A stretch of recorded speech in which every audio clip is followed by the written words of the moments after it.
안녕하세요. 20대에 결혼해서 딸만 셋 키운 50대 후반의 여성입니다. 어린 나이에 결혼해서 쭉 가정주부로만 살아왔어요. 지난 시간을 돌이켜 생각해보면 심심할 정도로 제 삶은 평범했던 것 같아요. 물론 그게 얼마나 행운 같은 삶인지 저도 잘 압니다.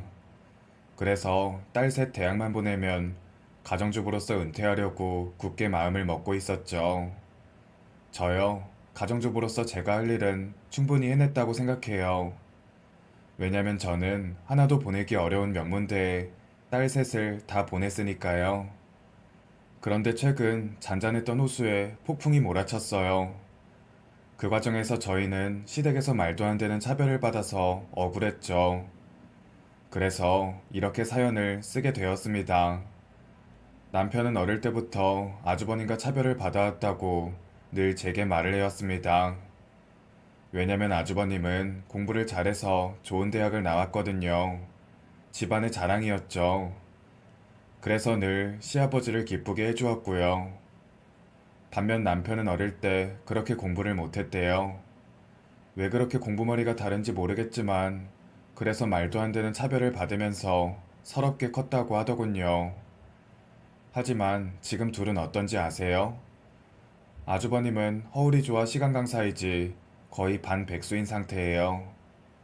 한때는 기대가 컸지만 지금은 그런 기대조차도 품지 못할 정도로 그저 그렇게 살고 있죠. 더군다나 결혼에 한번 실패했기 때문에 더 그런 것 같아요. 자세히는 모르지만 결혼할 뻔했다가 못했다고 하더군요. 그때 시아버지 눈이 엄청 높으셨기 때문이었죠. 그렇게 결혼이 틀어지고 나서 아주버님은 그 상처 때문에 지금까지도 혼자 살고 있다고 하더군요. 그게 좀 짠하긴 하지만 어떤 여자가 생활력 없는 남자와 살고 싶겠어요. 제 자식은 굶기지 않을 정도, 하다못해 성실하고 근면해야죠. 하지만 아주버님은 성실한 건 모르겠지만 고학력자라는 자존심 때문에 어디 가서 막노동도 못하시죠. 그 모습을 보면 분명 세상은 공부만 잘한다고 잘 사는 것도 그렇다고 성공을 하는 것도 아니라는 걸 뼈저리게 느낍니다. 반면 공부를 못해서 늘 구박만 받던 남편은 현재 큰 택배 영업소를 운영하고 있죠. 가끔 본인이 직접 택배차를 운전할 정도로 성실하고요. 그래서 남들이 부러워할 만큼 사업 성과도 내고 있답니다. 하지만 남편에겐 학력에 대한 콤플렉스가 있어요. 자신이 아버지에게 받은 차별 때문에 아이들만큼은 명문대를 보내고 싶어 했죠. 무조건 공부를 시켜야 한다는 의지가 강했습니다. 그렇게라도 시아버지에게 인정을 받고 싶은 것 같아요.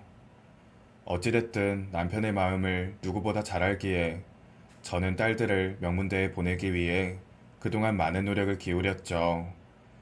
그렇게 딸들을 명문대 보낸 뒤 남편은 좋아서 동네 잔치까지 벌였고요. 그러니 지금은 형제간 입장이 180도 달라졌달까요? 그런데 장남에 대한 시부모님의 짝사랑은 더 심해지시는 것 같았어요. 이젠 아픈 손가락이 되어버린 거죠. 직업도 제대로 없고 결혼도 안 하고 혼자 사는 게 늘 안타까우신가 봐요. 그러던 어느 날 시부모님이 아주버님에게 한 가지 제안을 하셨습니다. 너무 갑작스러워서 그 자리에 있던 저희들도 많이 놀랐죠. 동식아, 딸을 한 명 입양하는 건 어떠니? 너 이렇게 혼자서 적적하게 사는 것보다야 나을 것 같은데. 제가요? 저 혼자 사는 것도 버거운데 어떻게 아이를 키워요? 그러니까 아이 말고 다 큰 애를 데려오는 거지. 내가 다니는 교회에서 전도사님이 한 분 계시는데 소개해 주시더라고. 보육원에 있는 애들은 성인이 되면 독립을 해야 한대. 그런데 독립하면 돈도 많이 들고 대학을 가면 학비도 내야 하는데 그런 게 감당이 안 되지 않겠니? 그래서 그때 아이들이 참 많이 힘들어 한다는구나. 바로 당장 취업을 할 수 있는 것도 아니고 말이야. 어떠니 그런 애들을 도와주는 것도 참 의미가 있는 일이니까 생활비는 내가 다 대주마. 대학 등록금도 말이야. 다 큰애면 친해지기도 어려울 텐데 괜찮을까요? 제가 잘할 수 있을지 모르겠네요. 우리가 옆에서 도와주마. 네가 결혼할 생각은 절대 없다고 하니까. 우리도 답답해서 그러는 거지. 또 그 얘기세요. 다른 건 모르겠지만 하나이의 삶을 도와줄 수 있다니까 긍정적으로 생각해 볼게요. 그래, 잘 됐다. 그 애가 얼마나 공부를 잘하는지 명문대에 원서도 냈대. 그러니까 너랑도 잘 맞을 것 같구나. 그렇게 시아버지의 뜻밖의 제안에 형님은 긍정적으로 대답을 했습니다. 저는 옆에서 들으면서 다 큰 성인을 데려와서 키우는 게 손은 덜 가겠지만 정이 들까 싶은 생각이 들더군요. 그래도 형님에게 가족이 있었으면 하는 바람이 컸기에 저희는 모두 찬성을 하였죠. 그런데 한 가지 저희 입장에서는 걸리는 게 있었습니다. 하필 입양해온 딸이 고3이라더군요. 제 딸도 딱 고3이었으니까요. 게다가 들어가고 싶은 대학도 같은 학교더군요. 아직 시험 날짜는 남아 있었지만 괜히 두 아이가 경쟁을 하게 되고 비교를 당하진 않을까 하는 조바심이 들었습니다. 왜냐면 저희 아이들이 더 잘했으면 하는 마음이 컸기 때문이죠. 시부모에게 인정을 받고 싶었으니까요. 게다가 자린고비 시아버지께서 입양한 아이의 대학 등록금까지 내주신다고 하셨으니 솔직히 저희 딸도 좀 내주셨으면 하고 말이에요. 저희는 딸이 셋 다 대학생이 되면 정말 허리가 휠 것 같았거든요. 저희가 시댁에서 셋째 딸의 대학 등록금을 바라게 된 건 시부가 최근에 요새 말로 벼락부자가 됐기 때문입니다. 근 20여 년 전에 사두었던 맹지와 임야 일대가 개발되었고 덕분에 부동산 가격이 엄청 오른 거였죠. 게다가 요즘 집값도 많이 올라서 그냥 앉아서 돈을 벌고 있다는 말이 맞았습니다. 그게 다 그동안 고생하면서 버텨왔던 걸 보상받는 거라고 시부모님은 말씀하십니다. 성실하게 살아온 대가를 지금 받는 거라고 말이죠. 맞아요. 사실 시댁은 타일집을 40년 동안 운영하면서 살았던 평범한 서민층이었습니다. 옛날부터 워낙 어려웠던 가정 형편 때문에 공부는 못하고 타일 기술을 배웠던 것이죠. 그래서 40년 동안 성실하게 작업장을 일구고 사업을 키워나간 것입니다. 그렇게 살다 보니 시부모는 엄청난 자린고비가 되셨죠. 시부모님은 지금도 거실이며 안방, 심지어 화장실까지 거의 불을 꺼놓고 사십니다. 변기물도 한두 번 모았다가 내릴 정도로 근검 절약하시면서 살고 계시죠. 고기도 한 달에 한 번만 식탁에 올려놓을 정도셨습니다. 하지만 지금은 가난하지 않잖아요. 그런데도 지금까지도 자린고비 습관이 남아있으셔서 인색하세요. 심지어 명문대학에 간 손주들한테도요. 게다가 요즘 자주 아프세요. 한사코 말려도 타일집에 출근하시는데 그렇게 출근한 날에는 집에 가서 더 아프시기 때문에 최근에는 저희가 출근을 말리고 있을 정도죠. 노후를 즐기실 수 있을 만큼 재력이 있으신데 왜 그렇게 일을 못 놓으시는지 저희는 답답하기만 하답니다. 그래서 저희 가족들은 이 타일집을 누구라도 물려받아야 한다는 생각을 은연중엔 하고 있죠. 어찌됐든 그렇게 시아버지의 권유로 시작된 입양은 일사천리로 이뤄졌어요. 그 아이는 고3이어서 보육원을 나가서 머물러야 할 거처와 대학 등록금 같은 게 당장 급했다고 해요. 그렇게 아주버님 댁에는 딸이 입양되어 왔습니다.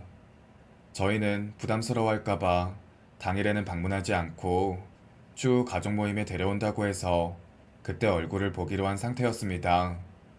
수능 시험이 얼마 남지 않은 상태여서 그 일정은 더 미뤄지고 있었죠. 그런데 그 누구보다 그 아이를 만나는 자리가 불편한 사람이 있었습니다. 그건 바로 저희 딸이었어요. 생각보다 아주버님 댁에 입양된 딸이 공부를 잘한다고 하더군요. 전교 1, 2등을 한다는 소식을 듣고 저희 딸은 좀 의기소침해진 것 같았습니다. 그래서 더 열심히 했죠. 막내딸을 보면서 저도 덩달아 조급해졌던 것 같아요. 생각해보면 둘 중 한 명은 그 명문대학에서 떨어질 수도 있겠구나 싶었거든요. 그러면 입장이 난처해질 것 같았어요. 근데 그게 저희 딸일 것 같은 예감이 들어서 더 문제였죠. 어쩜 그 애는 보육원에서 컸는데도 그렇게 공부를 잘할까? 타고난 머리가 있는 걸까? 괜히 우리 막내딸이 걱정이 되더군요. 그런데 결과가 어떻게 나온지 아세요? 둘 다 그 명문대학에 떡하니 붙은 거예요. 저희 딸이 붙은 것도 기쁜데 한 집에 두 명이나 명문대학에 붙었다고 하니 그 누구보다 시댁 부모님들이 좋아하셨죠. 얼마나 좋아하셨는지 타일집에 현수막까지 걸어 놓으셨습니다. 지나가던 사람들도 그 현수막을 보고 들어와서 축하한다고 해줄 정도였죠. 그래서 저희 시아버지 그날 아예 주변에 떡까지 돌렸다더군요. 그렇게 행복한 나날을 보내고 있는데 며칠 뒤 이상한 소문이 제 귀에 들어왔습니다. 시아버지가 아주버님 댁 입양 딸에게 벤츠를 사줬다는 것이었습니다. 벤츠요? 에이, 말도 안 돼. 우리 시아버지는 엄청난 자린고비인데 저는 그 소식을 듣고 처음엔 믿지 않았습니다. 아니, 입학 선물이라고 하기엔 너무 큰 선물이었죠. 아무리 돈이 많아도 그렇지. 저는 그러면서도 한편으로는 저희 딸에게도 그만한 선물을 주시겠구나 싶어서 기대가 됐죠. 마침 시아버지께서 전화가 왔고 시댁으로 잠깐 오라고 하더군요. 드디어 딸아이에게 입학 선물을 주시려나 보다 하고 저희는 들뜬 기분으로 시댁으로 향했습니다. 며느라, 그동안 수고 많았다. 정말 고생했어. 이제는 발 뻗고 잘 수 있겠구나. 저희 딸이 고생했지. 저희는 뒷바라지밖에 안 했는걸요. 그래, 그래. 우리 지수가 정말 고생이 많았어. 그래서 이 할아버지가 선물을 주려고 한다. 그때 저와 제 딸은 서로를 쳐다보면서 한껏 기대에 부풀어 있었죠. 시아버지께서 선물을 주신다고 말씀을 하셨으니까요. 이게 내가 20년 전에 산 건데 아주 명품이지. 이 가방을 메고 다니면서 좋은 일 많이 생겼었어. 그러니까 너도 앞으로 이 가방 메고 다니면 좋은 일 많이 생길 거야. 자, 이거 가지거라. 내 선물이야. 네? 선물이요? 이게요? 그래, 왜? 마음에 안 드니? 이래봬도 명품이야. 지금 메고 다녀도 전혀 어색하지 않을 정도로 멀쩡하잖니. 저희 딸아이는 표정 관리를 할 수가 없었습니다. 시아버지가 주신 선물은 20년의 때가 묻은 명품 가방이었습니다. 하지만 말이 좋아 명품 가방이지 20년 동안 메고 다니셨다고 하니 딸아이는 실망한 표정이었고 금방이라도 울 것 같았습니다. 차라리 기대를 하지 말걸 후회가 되더군요. 혹시 아주버님 댁 입양 딸에게 벤츠를 사줬다는 게 사실이 아닐 수도 있다는 생각이 그제야 들더군요. 출처가 불분명한 소문이었겠구나 싶었죠. 자린고비 성격이 어디 가겠어요. 그래서 어쩔 수 없이 저희는 그 가방을 들고 시댁을 나섰습니다. 그런데 시댁을 나섰다가 그 옆집 아저씨와 우연히 마주쳤죠. 기회는 이때다 싶어서 얼른 그 벤츠 소문에 대해서 여쭤봤습니다. 아저씨, 혹시 며칠 전에 여기 타일집 근처에서 벤츠 세워졌던 거 보신 적 있으세요? 그래, 그래, 봤지. 우리 동네 사람들 다 나와서 한 번씩 보고 갔어. 장남네 입양딸한테 준다고 말하던데. 네? 정말요? 입양딸한테 준다고도 말씀하시던가요? 그럼 그 딸이 수석으로 입학했다면서. 그 양반이 어디 돈 쓰는 건 본 적이 없는데 그날 난생 처음으로 큰돈 쓰는 걸 봤다니까. 기다려봐. 자네 딸한테도 그 벤치만큼은 아니어도 뭔가 주겠지. 아, 네. 말씀 감사합니다. 저와 제 딸은 옆집 아저씨의 말을 듣고 뜬 소문인 줄 알았던 일이 사실이었음을 확인했습니다. 너무 씁쓸하더군요. 같은 대학에 입학한 저희 친딸은 쓰던 중고 가방을 주고 장남의 입양 딸에게는 벤츠를 선물해주다니 이게 도저히 말이 안 된다고 저는 생각했습니다. 너무 화가 났죠. 장남이 그렇게 중요한 걸까? 아니면 수석 입학했다는 게 중요한 걸까? 아무리 그래도 그렇지 이렇게 차별을 할 수가 있는지. 딸은 집으로 돌아오는 차 안에서 하염없이 울었습니다. 그동안 할아버지를 알고 지낸 건 저희 딸이었는데 갑자기 새치기를 당한 것처럼 느껴진다더군요. 그렇게 저와 딸은 집에 가서 남편에게 그날 있었던 일을 다 털어놓았습니다. 중고 가방을 보더니 남편은 깊은 한숨을 내쉬었죠. 어릴 때부터 그렇게 차별을 받아왔다면서 엉엉 울기까지 했습니다. 어린아이처럼요. 옆에서 보고 있으려니 참 안쓰러웠습니다. 해도 해도 너무하네. 어쩜 우리 딸한테까지도 차별을 할 수가 있어? 그것도 피 한 방울도 안 섞인 그 입양딸한테. 그러니까 당신이 차별받았던 건 그렇다 쳐도 우리 딸까지 그러는 건 좀 아니지 싶어. 벤츠하고 중고 가방은 너무 차이가 나잖아. 안 되겠다 정말. 다시는 아버지 어머니 얼굴 안 보고 살 거야. 내가 참 그동안 받은 소름을 딸한테 물려줄 순 없다고. 남편은 너무 화가 나서 시댁과 연을 끊겠다고 선언했습니다. 우리를 차별하는 건 참을 수 있어도 우리 자식들까지 차별하는 건 참을 수가 없었기 때문이었죠. 그리곤 저희는 너무 화가 나서 시아버지가 선물해주신 가방을 쓰레기 종량제 봉투에 넣어서 버리려고 했습니다. 그래도 무슨 마음이 들어선지 그 안에 혹시 시아버지께서 무언가 넣어두셨을지도 모른다는 생각이 들더군요. 마지막까지 그런 기대를 품고 있다는 게 좀 웃겼지만요. 어찌됐든 저희는 그 안을 살펴봤습니다. 그런데 그 안에서 발견된 걸 보고 저는 너무 깜짝 놀랐습니다. 여보, 여기 봐봐. 아버님 가방 안에 이게 있었어. 뭐야 그게? 산모 수첩? 아니 그게 왜 그 가방에서 나와? 그러니까 근데 여보 나 지금 소름 돋았어. 아니 왜? 저는 산모 수첩이라는 것도 너무 놀라웠지만 그 수첩 앞에 적혀있는 연수라는 이름을 듣고 기절할 것 같았습니다. 연수라는 이름 그 입양딸 이름이잖아. 혹시 여기 산모 수첩에 적힌 연수하고 그 입양딸하고 무슨 관계가 있는 거 아니야? 정말? 형 딸 이름이 연수야? 그래, 내가 알아. 현수막에 이름 적혀 있었을 때 사진도 찍어다는 걸. 아, 그러네. 설마 아버지가 숨겨놓은 자식인가? 어머, 어머, 설마. 저와 남편은 수첩 앞에 적힌 아이의 이름과 입양되어 온 딸의 이름이 같다는 사실에 흥분했습니다. 단순히 동명이인일 수도 있는데 촉이라는 게 쌓였죠. 단순히 출생연도만 계산해도 나이가 같았으니까요. 그런데 산모 이름은 시어머니 이름이 아니었습니다. 그러니 남편과 둘이서 이런저런 이상한 상상까지 하게 됐죠. 결국에는 시아버지와 그 입양딸과는 분명 어떤 모종의 관계가 있을 거라는 추측까지 하게 되었습니다. 안 그러면 시아버지가 메고 다녔다는 그 가방 안에서 산모 수첩이 발견될 리가 없으니까요. 남편과 저는 흥분한 상태에서 그 산모 수첩과 가방을 들고 시댁으로 향했습니다. 그동안 이 어마어마한 비밀 때문에 저희 딸과 그 입양딸을 차별한 건지 따져보고 싶었으니까요. 저희는 얼굴이 상기된 채 시댁에 도착했습니다. 시아버지께서 저희를 보더니 놀란 얼굴로 늦은 시간에 웬일이냐고 묻더군요.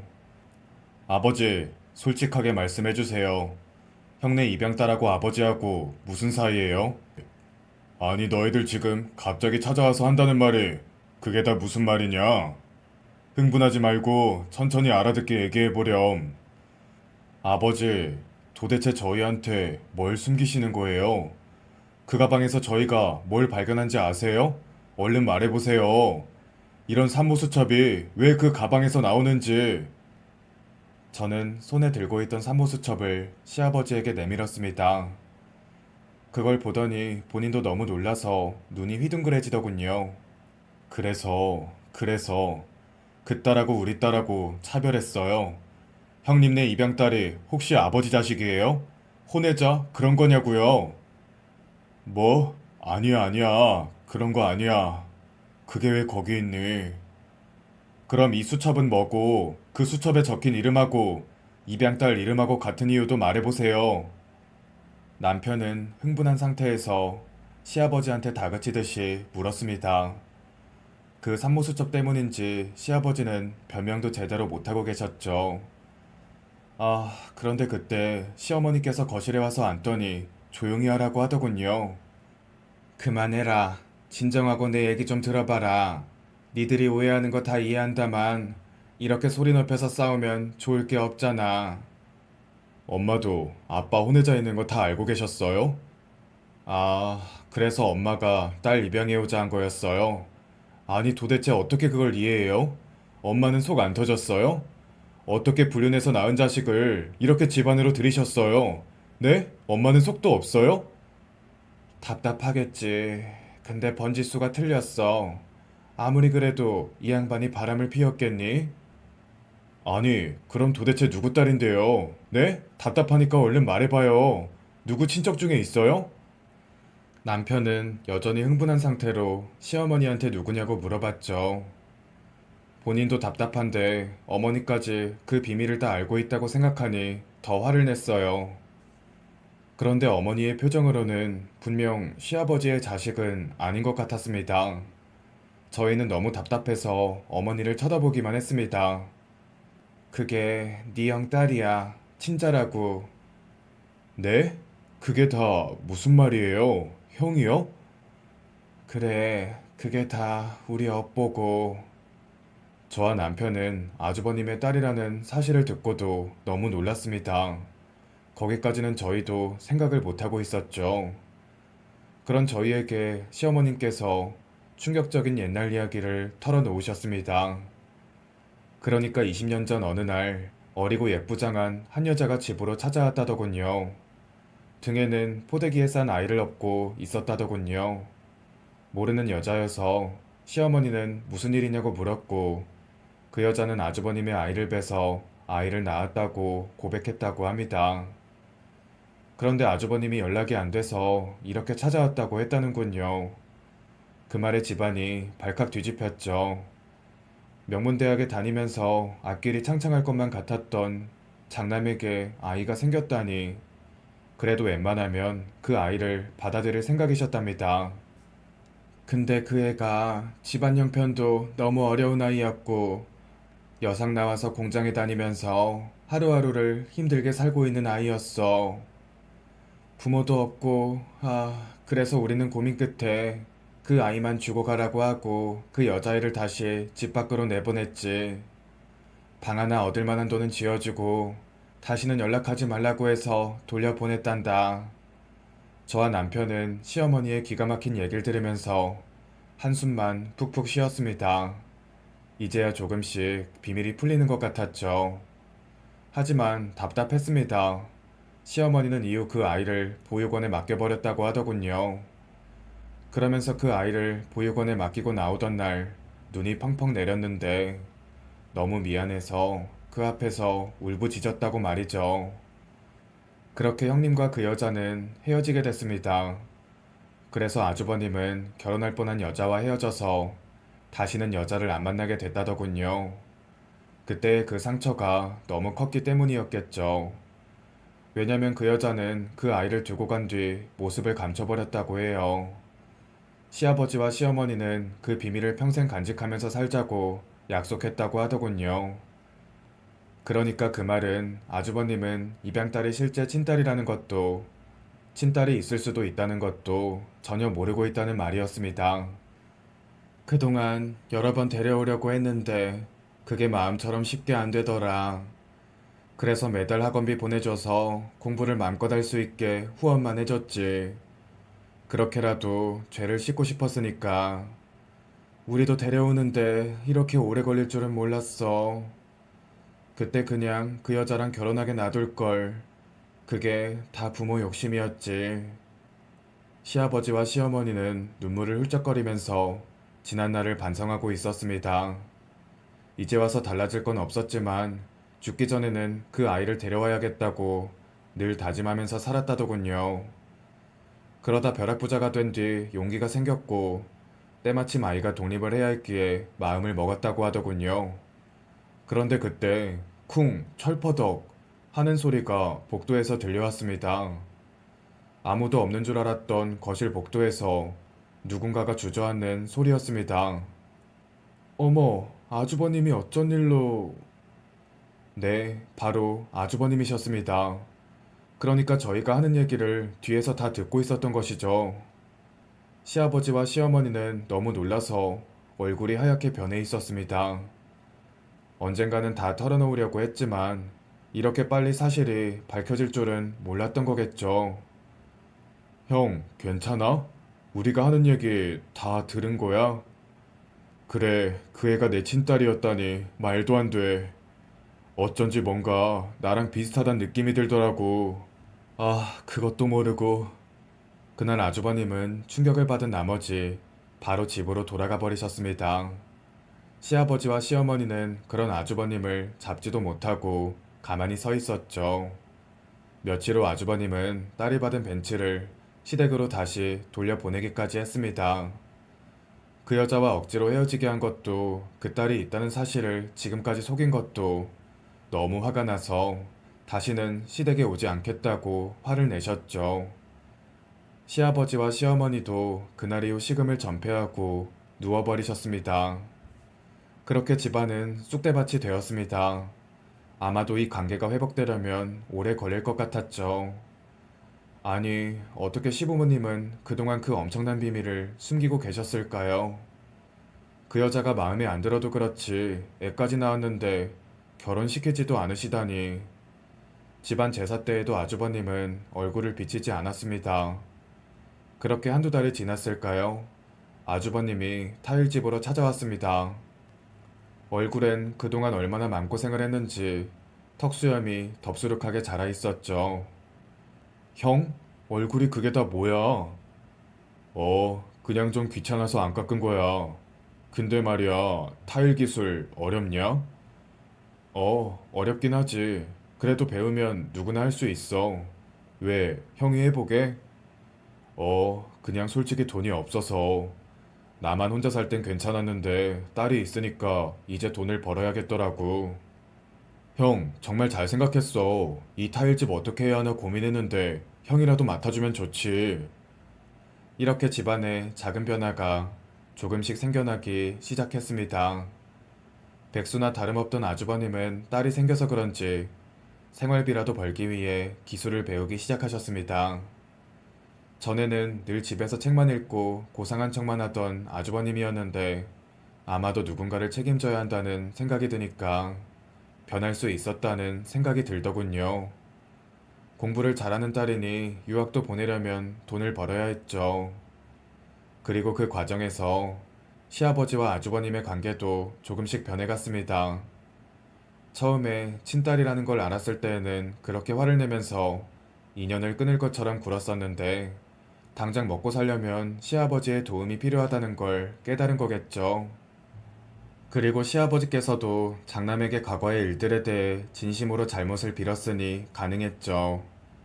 그렇게 몇 달간 타일 기술을 전수해주고 나서 시아버지와 시어머니는 타일집 일에서 완전히 손을 떼셨습니다. 지금은 그저 건물주로만 살고 있으시죠. 일에서 은퇴하신 뒤 적적하셨는지 시아버지께서는 가족들을 불러서 근사한 고기 파티를 자주 열고 계십니다. 덕분에 저희는 배가 부르게 고기를 먹고 있죠. 자린고비였던 생활 습관도 버리셨는지 거실 불도 늘 환하게 켜놓고 있으시죠. 돈을 아끼는 것도 좋지만 가족들이 다복하게 모여 앉아서 고기를 먹는 모습이 그렇게 좋다고 말씀하시더군요. 이런 걸 왜 이제야 깨달았나 후회가 된다면서요. 물론 저희는 시아버지가 고기 파티를 핑계로 가족들을 불러 모으는 이유를 잘 알고 있습니다. 아픈 손가락 같은 장남과 딸을 보고 싶어서겠죠. 힐끔힐끔 다 큰 손녀들을 보시는데 마음이 짠하더군요. 그리고 뭐니뭐니 해도 제일 좋은 변화는 아이들에게서 일어났습니다. 아주버님네 친딸과 우리 집 막내딸은 같은 대학을 다닌다는 공통점이 생겨서 그런지 고기 파티에서 급격하게 친해졌죠. 아주버님께서 화가 나서 시아버지께 한사코 되돌려 주었던 그 문제의 벤츠를 이제는 둘이 사이좋게 타고 다닐 정도입니다. 저는 그게 대학생 신분에 맞지 않는다고 생각이 들어서 다른 차로 바꾸자고 설득하고 있지만요. 참, 이렇게 쭉 적어보니 저희 가족은 길고 긴 터널을 지나온 기분이 드네요. 그러니 앞으로는 행복할 길로만 나아갈 수 있겠죠? 혹시 이 사연을 들으시는 분들 중에 저희처럼 과거의 비밀을 안고 사시는 분들이 계시다면 속 시원히 털어놓고 사는 게 마음 편하다는 조언을 해드리면서 저희 가족의 긴 사연을 마치겠습니다.